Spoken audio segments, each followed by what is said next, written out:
Mesdames, Messieurs, bonsoir. Vous êtes sur Télé Sud. Nous sommes en direct. C'est l'invité de l'histoire. L'invité de l'histoire aujourd'hui, vous savez, il y en a deux. Il y a celui qu'on convoque d'entre les morts souvent, dont nous allons parler ce soir. Et puis, il y a celui qui vient nous parler de cet ancêtre qui a marqué la mémoire des peuples noirs depuis les continents africains jusqu'aux diasporas. Justement, aujourd'hui, on va parler d'un de nos héros de la diaspora. Il s'appelait Zumbi do Palmares. Il y a quelqu'un qui le dira mieux que moi tout à l'heure. Il était au Brésil, il a été à la tête d'une insurrection, d'une révolte des esclaves noirs du Brésil à cette époque-là, au point que plusieurs siècles après aujourd'hui, on en parle encore. C'est de Zumbi qu'on va parler ce soir. Zumbi qui a donné des déclinaisons, des petits mots que vous entendez derrière ce vocable, qui a marqué l'histoire bien au-delà du Brésil. Il fait un retour aujourd'hui parmi les siens en Afrique, en compagnie de mon invité. Bonsoir, Monsieur Okemba Mutsangou. Bonsoir, Monsieur Barga. Bonsoir, vous êtes enseignant, juriste, politologue du côté de l'université d'Amiens. C'est bien cela? Tout à fait. Vous vous occupez de la formation droit de la non-discrimination, donc à l'UPJV, à la faculté de droit d'Amiens. Et dans le cadre de choses qui vous passionnent, vous vous intéressez beaucoup à l'histoire des héros du peuple africain, du peuple noir, et c'est vous qui avez choisi de parler de Zumbi ce soir. Absolument. D'accord. On va essayer de faire un portrait de vous pour que les téléspectateurs vous connaissent un petit peu mieux. Un petit portrait en images. On demande à chacun de nos invités ici de choisir 5 images personnelles qui nous donnent un aperçu de qui ils sont finalement. Première photo réelle. Voilà, la première photo que nous voyons là, on la voit, c'est vous devant quelques... Alors, c'est les étudiants donc, à l'université Omar Bongo à Libreville. D'accord. Donc, c'est une conférence que j'avais donnée justement sur les héros africains, dans la bibliothèque de l'UOB en 2010 à Libreville. D'accord, vous pouvez me regarder, les téléspectateurs, ils voient tout, ils ont des yeux partout dans cette salle. Et la deuxième image suivante, elle est très belle, on dirait Zumbi, enfin, peut-être pas encore. Quelle est cette photo ? Alors en fait, il s'agit d'une photo qui a été prise cette année, au mois de juillet, le 7 juillet plus exactement, lors de la manifestation Congo Square que nous avons organisée. Une manifestation dans laquelle la diaspora africaine était réunie, le Brésil, le Rwanda, les Antilles, etc. Et donc là, nous sommes habillés, mon épouse et moi. Bonsoir, madame. L'élu de mon cœur, Victoria. Nous sommes habillés en tenue traditionnelle Akan. Plus précisément baoulé. Ah, il y a très peu d'invités qui en parlent ici, de madame. Bonsoir, madame. Troisième photo. Voilà, ça c'est du côté de Brazzaville, votre pays natal, c'est bien ça? Absolument. Donc en fait, il s'agit d'une photo qui capture un endroit qui m'est très cher à Brazzaville, puisqu'il s'agit de l'endroit où le général de Gaulle avait tenu son fameux discours de Brazzaville. Donc en arrière-fond, vous avez la statue du gouverneur de l'Afrique équatoriale française, Félix Éboué, qui est un héros aussi africain que nous célébrons dans nos manifestations. Alors, elle m'est chère parce que Éboué a lourdement contribué à la libération de la France, puisque souvenez-vous, lorsque le général de Gaulle avait fait appel aux résistants face à l'Allemagne nazie, il n'avait pas trouvé un très très large écho au niveau de la France métropolitaine, puisque les estimations font état de 2000 personnes à peu près qui ont répondu à son appel. Et c'est en Afrique centrale, donc à Brazzaville, qu'il va avoir le soutien. La capitale de la France libre. La capitale de la France libre, avec tout à Londres. fait, absolument, qui va avoir 17 000 Africains qui vont répondre à son appel pour libérer la France. Donc finalement, le rôle d'Éboué, c'est un rôle complexe. Il a été capital, il a été majeur pour la mobilisation des Pour la Africains. France, mais du côté des Africains, peut-être qu'il y a aussi des grincements dedans de ce côté-là par rapport aux anciens combattants notamment. Mais bon, l'histoire est toujours un peu difficile. Photo suivante. C'est un animal emblématique choisi par vous. Le lion. Le lion. Qu'est-ce qu'il a, le lion? Le lion, c'est un animal qui est très très commun en Afrique. Il est aussi le symbole du leadership. Il est le symbole de la vision, parce que le lion, c'est un animal qui voit très très loin. Il a une vision qui est quasi périscopique. C'est un animal qui est au sommet de la chaîne alimentaire. Comme vous? Être humain. Et Et il incarne le leadership dont les Africains ont besoin aujourd'hui parce que, comme le dit un proverbe que j'aime beaucoup citer, une armée de lions conduite par un mouton sera toujours vaincue par une armée de moutons conduits par un lion. D'accord. Et puis, une autre photo, c'est un masque. Je demande souvent à des invités de nous parler d'un masque qui leur parle. Celui-là, c'est un masque... Alors, il se trouve que le hasard a voulu que ce soit le masque qui avait illustré une conférence que j'avais donnée sur Zumbi, lors d'un hommage rendu à Zumbi en 2010 à Amiens. C'est un masque, en fait, qui symbolise l'ordre social. Et vous savez que l'harmonie est un concept très très important en Afrique, hein, depuis l'Égypte antique, la mat, qui est donc la justice, la vérité et donc l'harmonie, est prégnante dans la culture africaine. C'est-à-dire qu'on ne se contente pas, comme dans les sociétés démocratiques. C'est un masque qui vient d'où? C'est un masque qui vient d'Afrique centrale. D'accord. Et donc ce masque, en fait, synthétise ce concept qui est très très fort en Afrique, celui de l'ordre et de l'harmonie dans la société. Eh ben, très bien, je pense qu'on a un petit aperçu de qui vous êtes, mais j'ai trouvé une photo de vous assez intéressante. Vous allez nous dire, celle-là, vous ne l'avez pas choisie, c'est moi. Pourquoi cette photo-là dans vos affaires, cher monsieur? Photo suivante, c'est une affiche. Voilà, avec ce gentilhomme bien de chez nous. Alors, il s'agit en fait de l'affiche qui présente la formation que je dirige à l'université Juvin de Picardie, à la faculté de droit. Vous avez en toile de fond donc, un personnage emblématique que nous faisons découvrir au public dans nos multiples conférences. Il s'agit de Jean-Baptiste Bellay, donc le premier député noir de la République française.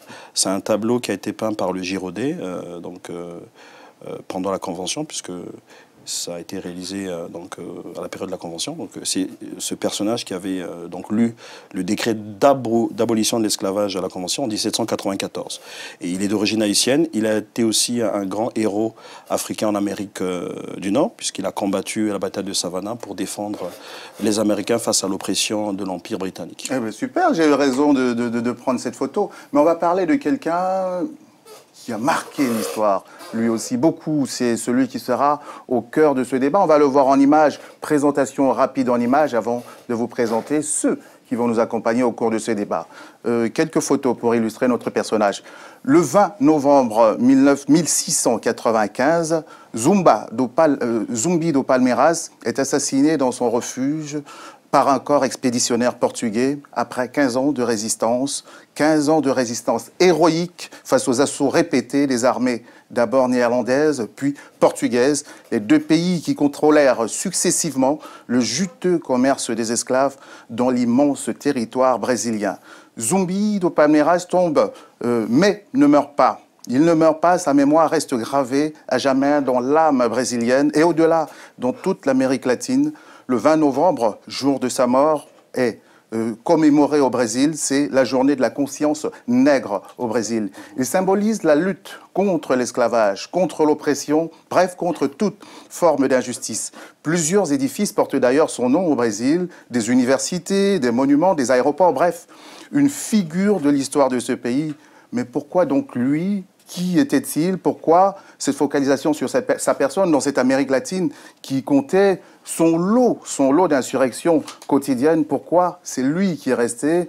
Un film qui a marqué cette histoire en 1984, Quilombo, un film culte de cette histoire. Des chansons, des comptines qui ont marqué également sa mémoire. Il a eu un destin magique. Il échappe miraculeusement à la mort. Depuis sa tendre enfance, il est baptisé, comme c'était le cas à l'époque, par les pères jésuites, notamment qui étaient là. On l'appelait Francisco. Il s'évade à 15 ans. Intelligence hors pair, note le curé qui l'a élevé. Courage, idéaliste, courageux. C'est le récit épique et mystique de quelqu'un qui a laissé un nom.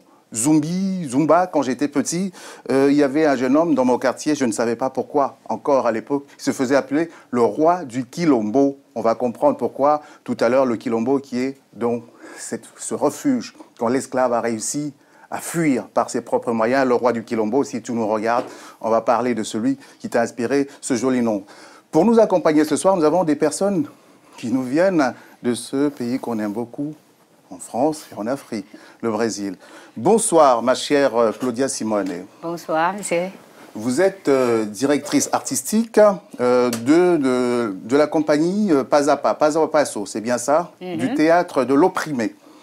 D'accord. Vous êtes donc une femme de culture, hein, on va dire ça. Vous êtes venue vous installer en France pour développer un concept de formation à un certain type de théâtre, à une certaine organisation autour de ce spectacle. Et c'est en tant que Brésilienne, témoin oculaire de cette histoire vivante et actuelle que vous allez nous parler de tout ça. Vous parlez le français, mais vous avez voulu être rassuré. Vous avez ramené quelqu'un qui va vous accompagner dans la traduction, c'est Bastien Viltar. Bonsoir. Qui est comédien qui arrive aussi du Brésil depuis 7 mois maintenant. Oui, je suis français, mais je vivais au Brésil. C'est quoi le concept de votre compagnie?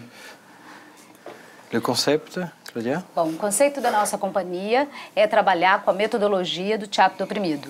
C'est travailler avec la méthodologie du théâtre de l'opprimé. Que é uma metodologia que se estende por 75 países. C'est une méthode qui est répandue dans à peu près 75 pays. E basicamente a ideia é popularizar o teatro, a música, a dança, mostrando que todos nós podemos fazer teatro. Et basiquement, c'est une méthodologie qui est basée sur la capacitation à faire du théâtre, de la danse, de la musique.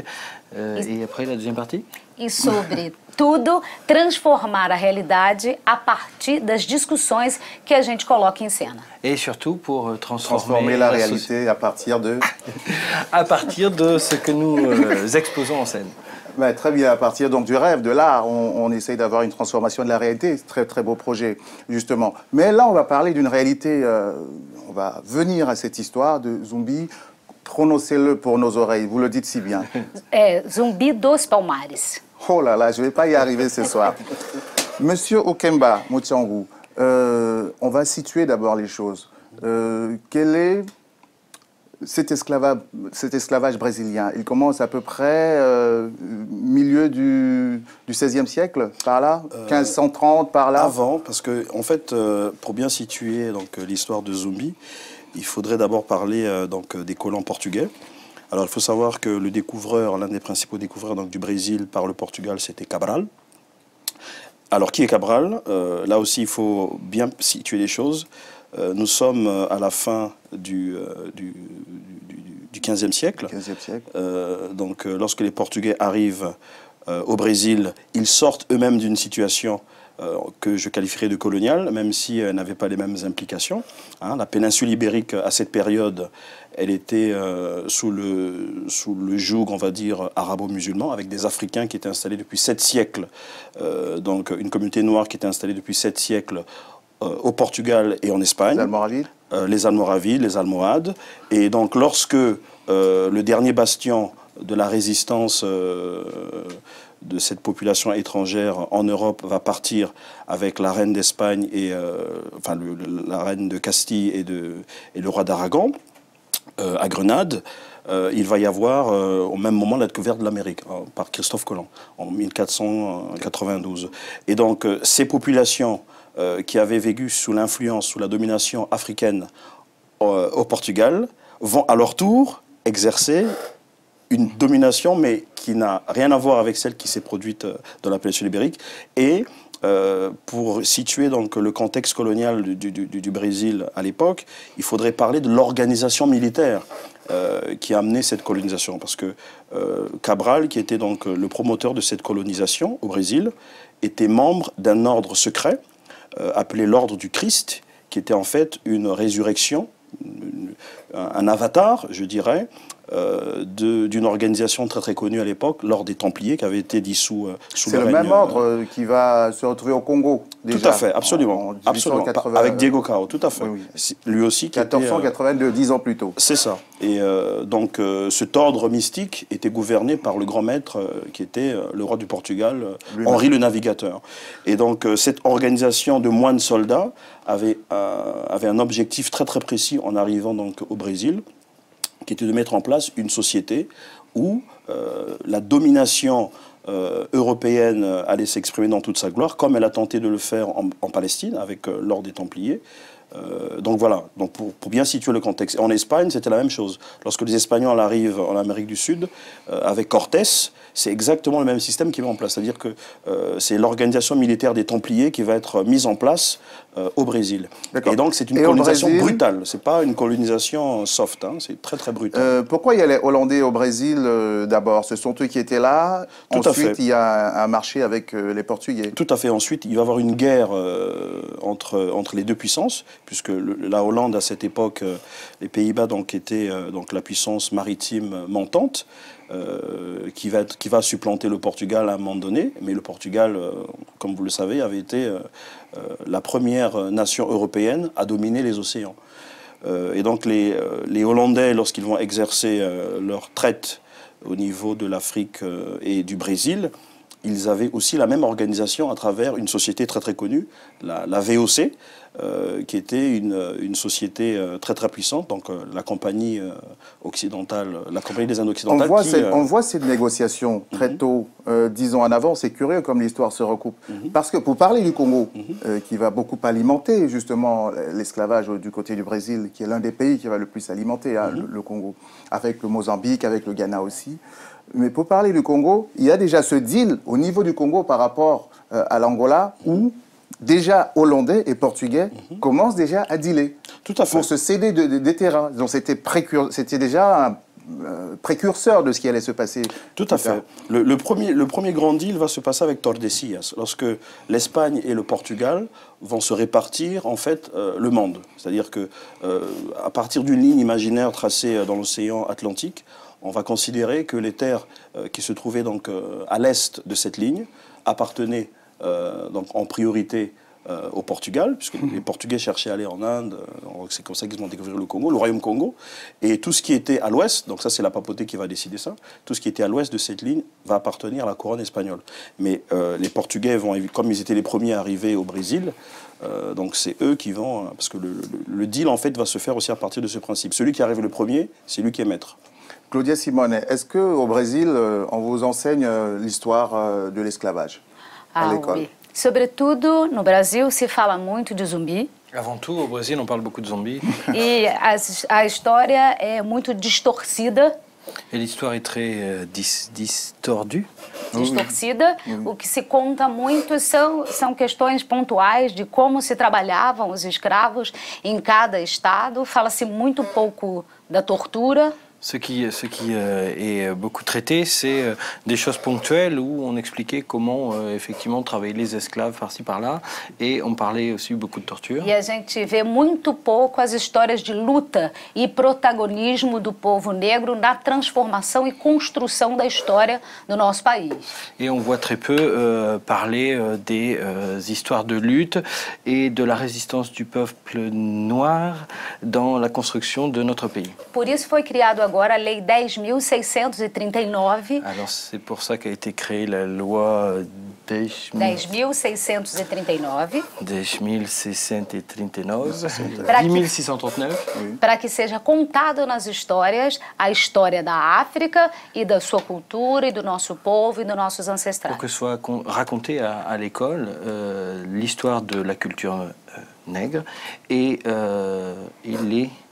E dos nossos ancestrais, de tudo que significa a escravidão e de tudo que a gente carrega até hoje desse processo escravagista. De tout ce que nous portons encore aujourd'hui de ces ancêtres esclaves. Est-ce qu'on sait si l'esclavage au Brésil était plus important que ce qu'il y a eu par exemple aux États-Unis, en Haïti, enfin dans les Caraïbes? Est-ce qu'on connaît l'ampleur? On arrive à mesurer ça? L'ampleur était considérable puisque à un moment donné de l'histoire du Brésil, la population noire, qui était aussi métissée avec la population amérindienne, va atteindre des proportions très très importantes, au point où la population blanche va être quasiment minoritaire. Et c'est la raison pour laquelle, à la fin du 19e siècle, le Brésil va mettre en place une politique qui va consister à faire appel à une immigration européenne pour justement rééquilibrer les choses au niveau de la population. Et c'est pas un hasard si aujourd'hui le Brésil, en dehors de l'Afrique, est l'espace géographique où il y a le plus d'Africains au monde. On a tendance à l'oublier. En dehors de l'Afrique, le Brésil est le plus grand pays où il y a une grande concentration d'Africains. Effectivement, c'est un esclavage très bien construit, très réparti. Il y a ceux qui sont les esclaves miniers, qui viennent principalement du Ghana, parce qu'ils étaient habitués à travailler de l'or. Il y a ceux qui travaillent la terre, qui viennent beaucoup du Congo, du Mozambique, de l'Angola, enfin, comme on les appelle maintenant, mais tout ça, déjà, c'était une grande partie du royaume du Congo à lui seul. Parce que aussi, les pères jésuites, il semble qu'ils ont protégé les Indiens dans certaines régions brésiliennes qu'ils considéraient comme des êtres... Protéger, le mot... Enfin, un peu... non, quand je dis protéger, je veux dire, ils ont préféré... Ils ont privilégié, tout à fait. Ils ont préféré. Absolument, puisque c'est Las Cases qui va préconiser, lorsqu'il y avait le fameux débat, est-ce que les Indiens ont une âme, etc. Bon, Las Cases va privilégier donc le côté indien en disant que voilà, pour faire travailler des hommes et permettre aux puissances coloniales en place de s'enrichir, il fallait faire appel aux Africains, qui n'avaient pas d'âme. Ce n'est pas des êtres humains, contrairement aux Indiens.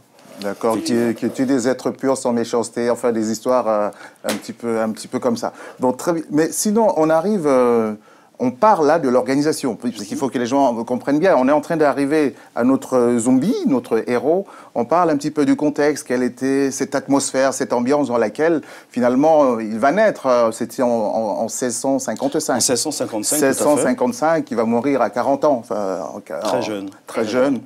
Il vivait quand même plus longtemps que ça, malgré les conditions... Zumbi a eu la particularité de ne pas naître esclave. Zumbi est né libre.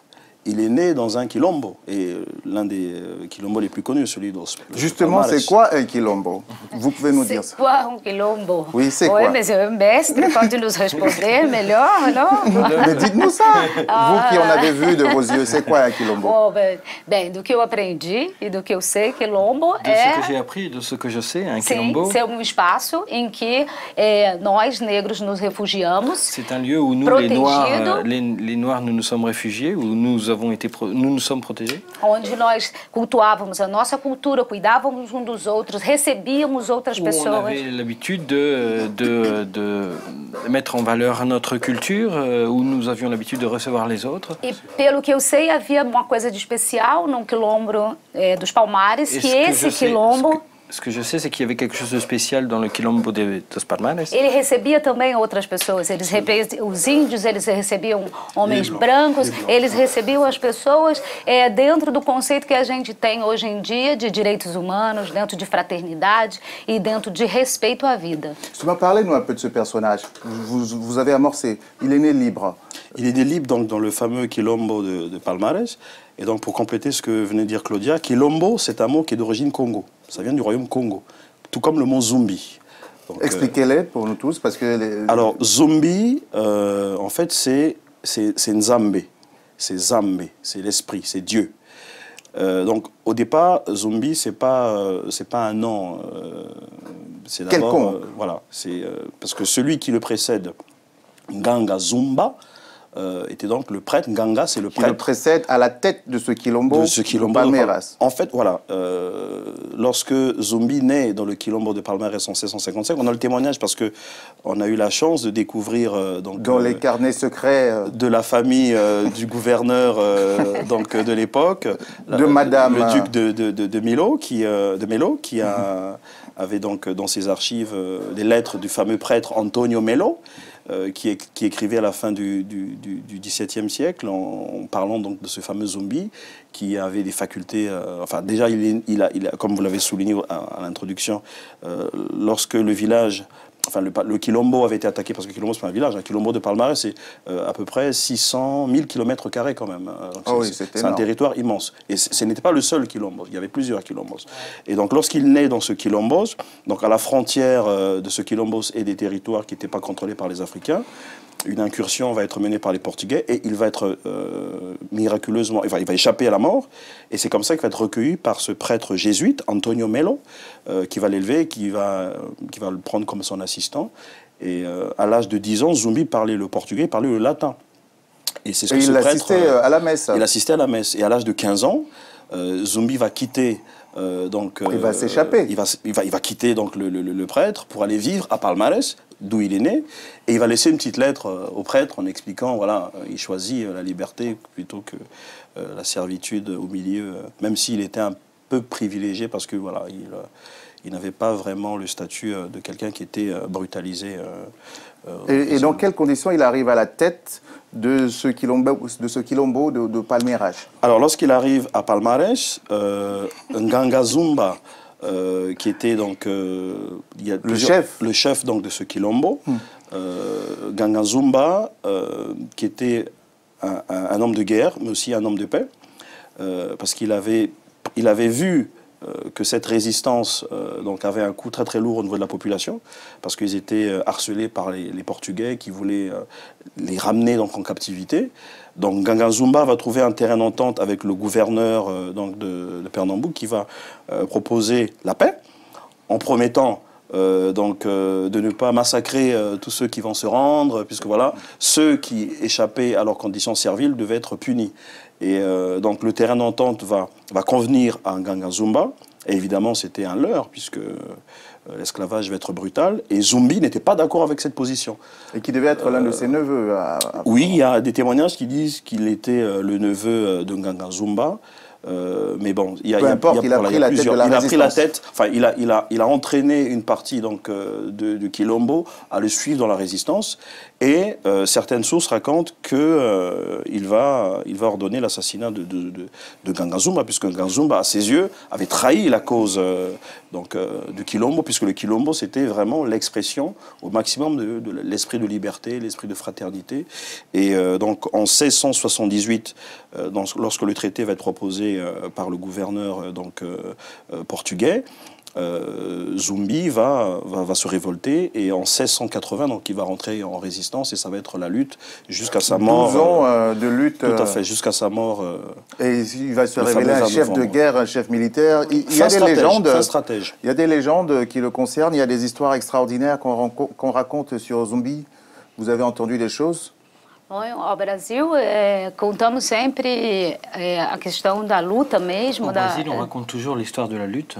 Essa coisa da resistência, da força. De cette chose de la résistance, de la force de Zumbi. De continuidade, de orgulho negro e de identidade para gente. De cette continuité, de cet orgueil noir pour les Brésiliens. E tem muitas canções que falam sobre Zumbi e que tocam. Il y a beaucoup de chansons qui parlent de Zumbi. E que há muitos ritmos que. Il y a énormément de rythmes. Você sente essa força quando a gente está reunido. De rythme où vous pouvez sentir cette force du peuple nègre. Há que celebrar, há que discutir, há que se avançar, a gente está sempre lembrando de Zumbi.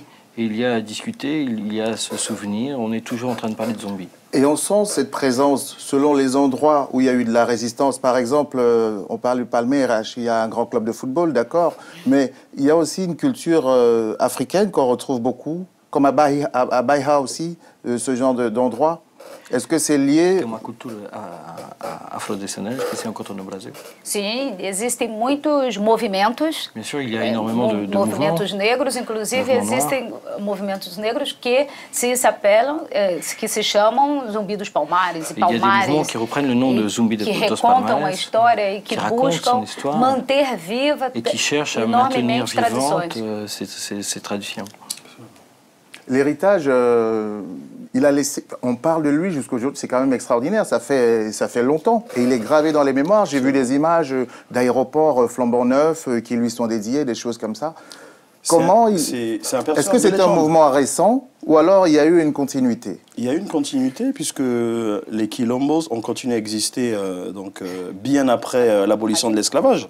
Parce qu'aujourd'hui, vous avez encore des... Et d'ailleurs, ça a été reconnu par l'État fédéral. C'est un statut. C'est un statut administratif. Bon, c'est vrai qu'ils sont quand même exploités parce que les terres sur lesquelles ils sont installés suscitent la convoitise de certains promoteurs, de certains forestiers, de certains hommes d'affaires pas très scrupuleux qui spolient cet héritage acquis par le sang de ces résistants africains. Donc Zumbi, c'est vraiment un personnage qui est très très installé dans la conscience collective brésilienne. Et donc son héritage est multiforme. En France, vous avez par exemple l'installation d'une école de capoeira qui s'appelle Nação Palmares. Nação Palmares, c'est la nation de Palmares. Et j'ai la chance de travailler avec un conte-maître de cette école de capoeira. Et dans la capoeira, partout au Brésil, vous ne pouvez pas faire de capoeira sans parler de Zumbi. Vous avez des chansons qui sont chantées justement lors des fameuses rondas qu'ils font, etc. Donc Zumbi, c'est vraiment un personnage installé. Et pas seulement au Brésil. Dans toute l'Amérique du Sud, c'est un personnage de référence, de la résistance noire, de la fierté noire et de l'esprit de liberté. Alors, est-ce que c'est une impression, vous allez peut-être traduire, qu'on a vu de loin? Dans ce même Brésil, il y a eu une telle résistance, parce qu'il n'était pas seul, il est peut-être celui qui a le plus marqué les esprits, mais ensuite, il y a eu dans le même pays beaucoup de discrimination par la suite, avant que depuis peu de temps, on sente peut-être une inflexion. Você poderia falar pouquinho disso? Assim, depois de Zumbi, acho que com o Zumbi e depois de Zumbi até hoje, existem muitas discriminações e a gente vive isso o tempo inteiro. On vit ça tous les jours. A gente tem agora o exemplo, você falou dos quilombos, né? O mestre falou dos quilombos. E a gente tem uma guerra enorme, que é o quilombo dos macacos. Par exemple, le quilombo dos macacos. Que está sendo invadido e destruído pela Marinha. Qui est envahi et détruit par la marine. E que nós somos interditados até de fazer qualquer manifestação de protesto. Et nous sommes encore aujourd'hui interdits de faire n'importe quelle manifestation de protestation. Et excusez-moi, ce quilombo est très important parce que c'était la capitale de Palmares. Parce que Palmares était organisé en 10 macambos. Et donc, parmi les macambos, justement, donc le quilombo dont elle vient de parler était la capitale. L'abolition de l'esclavage est assez tardif au Brésil, quand même. 1888. Voilà, fin du 19e siècle. C'est hier. Foi o último país a abolir a escravatura. C'était le dernier pays à abolir l'esclavage. Isso pra gente é muito significativo e C'est cada très dia. significatif. E depois, quando a gente viveu sobre a máscara da democracia racial. Encore aujourd'hui, on vit sous le masque de la démocratie raciale. No Brasil não é feio falar de preconceito, né? Est-ce qu'il y a des formes... Au Brésil, ce n'est pas laid de parler du préjugé. Est-ce qu'il y a des formes cachées aujourd'hui de... Enfin, je ne dirais pas d'esclavage, mais de quelque chose qui est proche de l'exploitation à outrance. O que a gente pode dizer que não há... Eu não sei bem se não há escravatura. Et je ne saurais pas dire s'il n'y a pas d'esclavagisme. Para mim, ela se repete num modelo diferente. Elle se répète dans un autre modèle. Quando o salário dos negros é Quand le salaire des Noirs 50% a menos que um salário do branco. 50% que celui des Blancs. Quando o negro vive 6 anos menos que um branco. Quand les Noirs vivent 6, 16? 6 anos 16 a ans. menos. 6. 15 mais 1? Não, 6. 16 ans. 16 ans de moins, en moyenne. A menos. Quando um negro sai da escola 2 anos antes que um branco. Quand un noir sort de l'école 2 ans plus tôt. Quando a mortandade de crianças negras é maior. Des enfants noirs est bien supérieure à celle des blancs. E o acesso dos negros a cargo público é infinitamente pequeno. Aux charges, au poste de la fonction publique est bien moindre que celle des blancs. Il y a beaucoup de boulot, hein. Há ou não há escravatura? Não é? Quando se diz que as condições são as mesmas e, na verdade, a gente sabe que não é. Y a-t-il ou n'y a-t-il pas d'esclavage? Sinon, au niveau culturel, la présence de la culture africaine dans la culture, dans la vie de tous les jours au Brésil, ça se ressent. De quelle manière? Oui, essa é a força e a beleza. C'est ça la force et la beauté. Da nossa ancestralidade, das nossas referências culturais, dos nossos mitos e das nossas personalidades de luta. Et de nos figures de lutte. Então nós temos a capoeira que é fortíssima e que é exportada para muitos países, que está na canção, que está no toque do instrumento. On a un extrait du film qui nous parle de Zumbi. C'est un film qui est qui est sorti en 1984. C'était Diegues, le réalisateur. C'est un film qui est resté, c'est le seul qui a été fait de cette dimension-là, long métrage. Après, il y a eu beaucoup de choses qui ont été faites. On va voir un extrait. Vous pouvez nous montrer l'extrait quelques instants, Sabir, s'il vous plaît. Ça nous replonge. Com a peste na aldeia, é melhor você não sair de noite. Francisco. Francisco, você não está me ouvindo. Está muito longe daqui.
serra.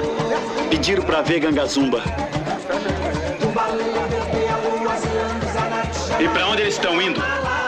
Para o outro lado da serra, à procura da terra sem males. E onde fica essa terra sem males? Não sei. Ninguém sabe. Agora vou continuar caminhando com meu povo, até que apareça o sinal de que chegamos. Talvez seja esse o sinal, irmão.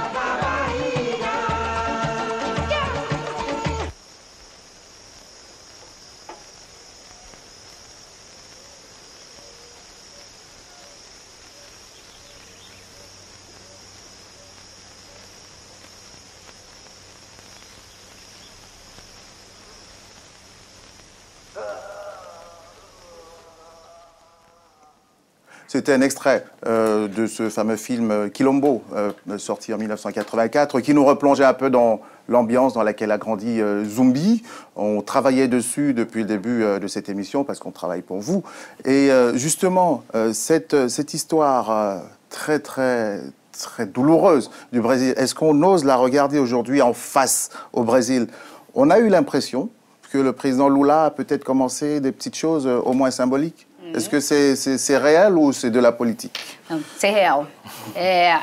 Petite chose que para nós é énorme. Ce sont de petites choses qui peuvent avoir des... Petites choses que para nós são enormes. Na verdade, a gente tem várias políticas, a gente tem a cota... En vérité, on a eu énormément de politiques. A cota nas universidades. On a évidemment les quotas à Nós temos como avanço a história do nosso povo, da cultura africana nas escolas. L'avancée de l'histoire de notre culture africaine dans les écoles. Nós temos uma secretaria de promoção de igualdade racial no Brasil. Nous avons un secrétaire de promotion de igualdade racial no Brasil. E nós temos muitos movimentos culturais liderados por negros. Qui sont dirigés par des dentro do teatro, dentro da cultura, dentro da música, de la musique, e dentro da religião, onde a gente procura resgatar e fortalecer. Porque a gente não parou, essa dor toda... On essaie de récupérer et de fortifier les religions afrodescendantes. E essa dor toda nos fez ressurgir com a força da superação. À revenir. Porque Zumbi não ficou cativo, Zumbi é liberto. E essa é a liberdade que a gente procura e que a gente promove. Il s'est libéré et c'est cela dont nous faisons la promotion. E eu só queria falar um pouco da figura da Anastácia. J'aurais bien voulu parler un petit peu de la figure d'Anastasia. Uma mulher muito emblemática. Qui est une femme très emblématique. Porque ela é uma negra bantu que veio da África. C'est une noire bantu. E seu dono, vamos dizer assim, tentou son propriétaire a essayé de la violer. E ela arranhou o rosto dele. Elle l'a griffé. E por isso ela teve uma mordaça. Et pour cela, on lui a mis une muselière. Ah oui, on a la masque, on a la figure. Cette image, elle est terrible. On lui a mis une muselière, carrément. É terrível. Voilà. É terrível. E dela veio muitas histórias e uma delas era ligada à força, porque mesmo com a mordaça na boca, seu olhar era de orgulho, de força e cumplicidade. Son regard avait une force et gérer la complicité. Son regard est impressionnant. E a Igreja Católica tentou ocultar sua história. A essayé Como é que eu posso ter uma escrava negra como santa? Porque ela conhecia as ervas. Une esclave noire comme une sainte? Ela conhecia o cuidado através das plantas. Des plantes. E essa luta entre escondê-la et la lutte entre pour la cacher a fait qu'aujourd'hui elle ressort encore plus. Okemba Mutshangu, du point de vue de l'Afrique, question à peu près similaire. Quelle est l'importance pour les Africains de comprendre l'histoire aussi de l'autre côté de la rive?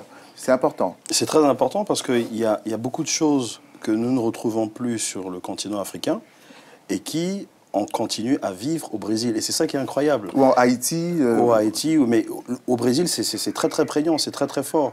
Et pour rebondir sur ce que disait Claudia, sur l'implication donc des autorités brésiliennes par rapport à la question noire, il y a un effort très très important qui est mis en place par les autorités pour financer, donc accorder des subventions dans le domaine culturel.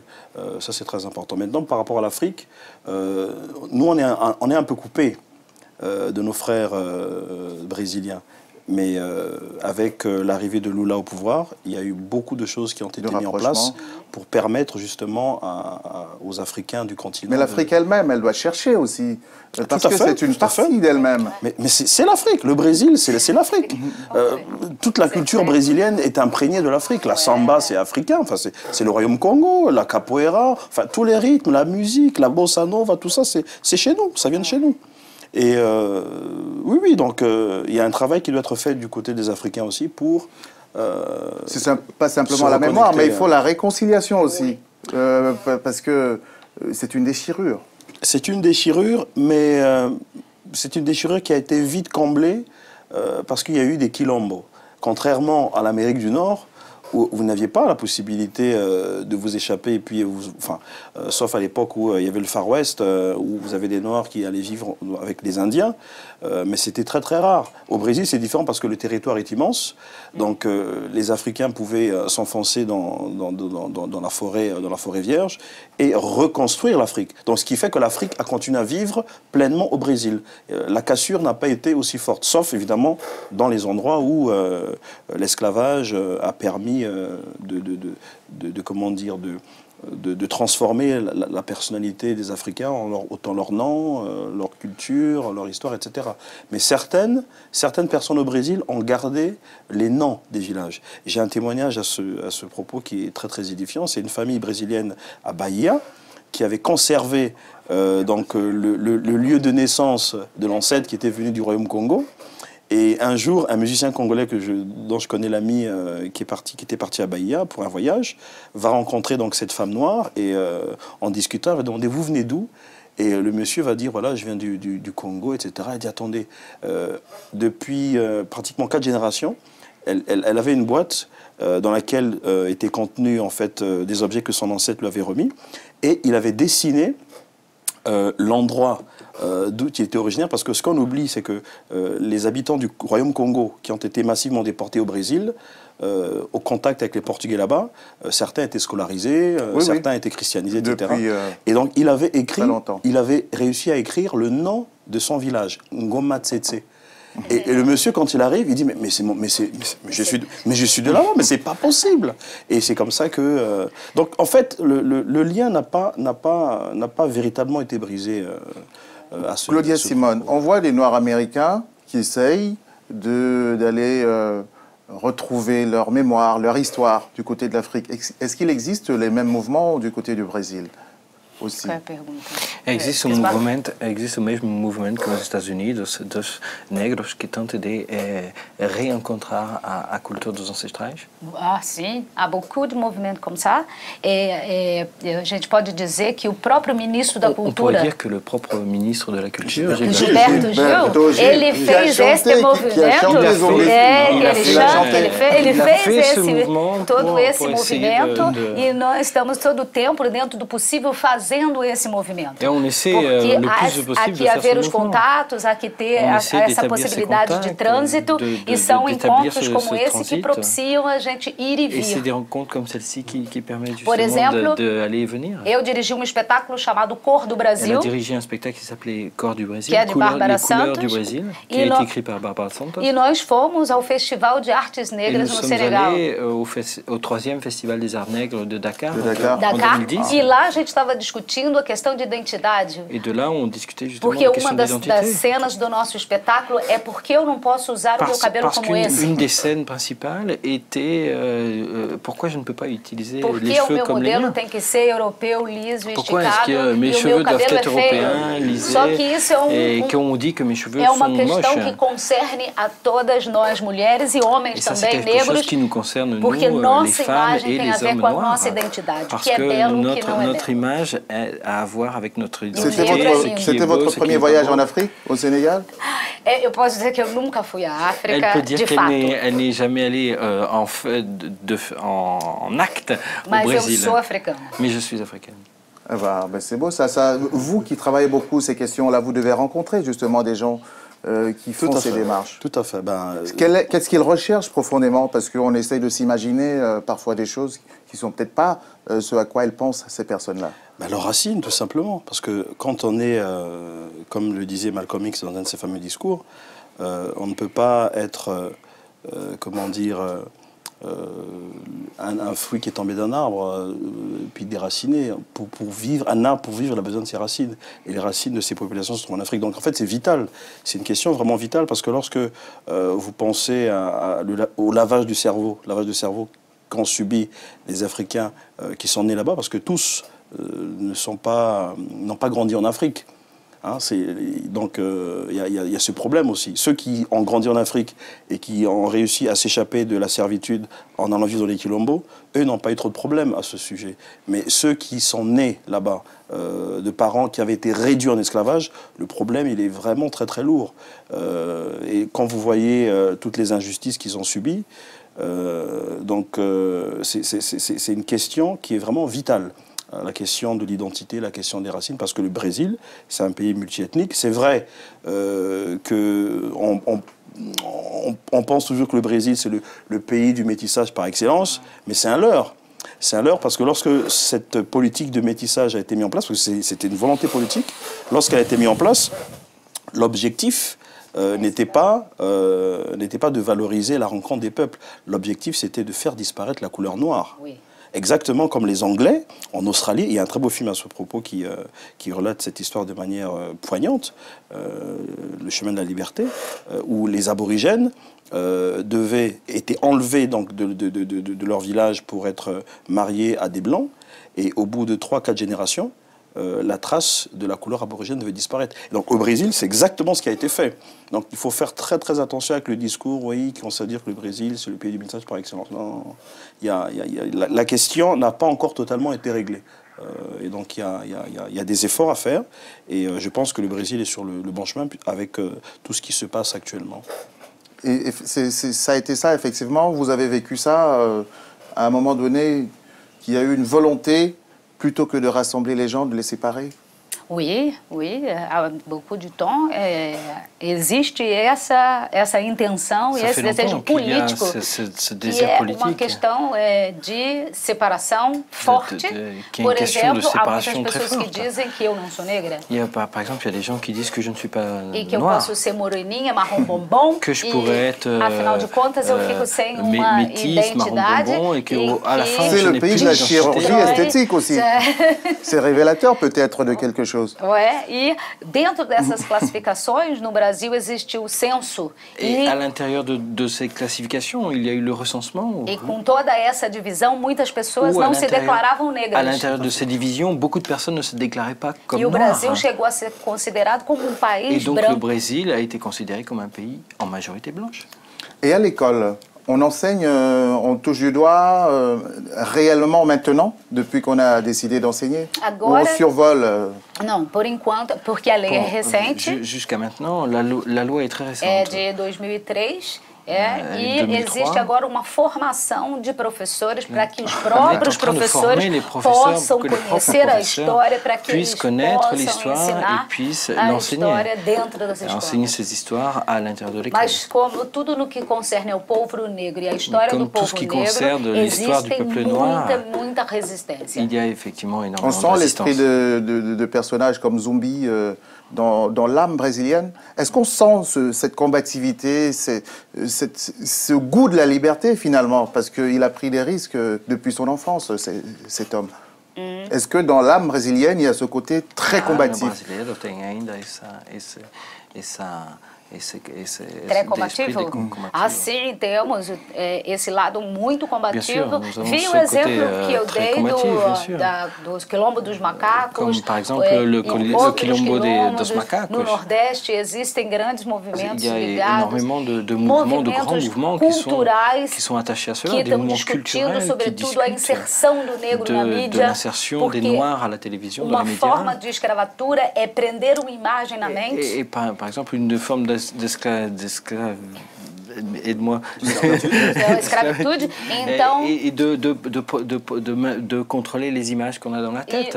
na tele brasileira, Et à la sempre télé o negro é brésilienne, representado como babá, le como noir, empregado. c'est la nounou, E c'est le houve serviteur. ano do absurdo que uma negra recebeu tapa na cara de uma branca no dia da consciência negra. On voit ça dans les telenovelas un peu, São as on voit certaines telenovelas. images.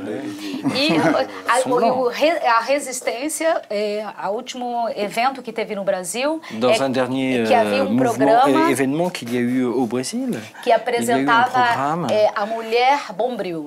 qui montrait la femme bombril. Le bombril, Então era il faut que je uma traduise bombril. negra com C'est cabelo la paille de fer pour la vaisselle. como o meu.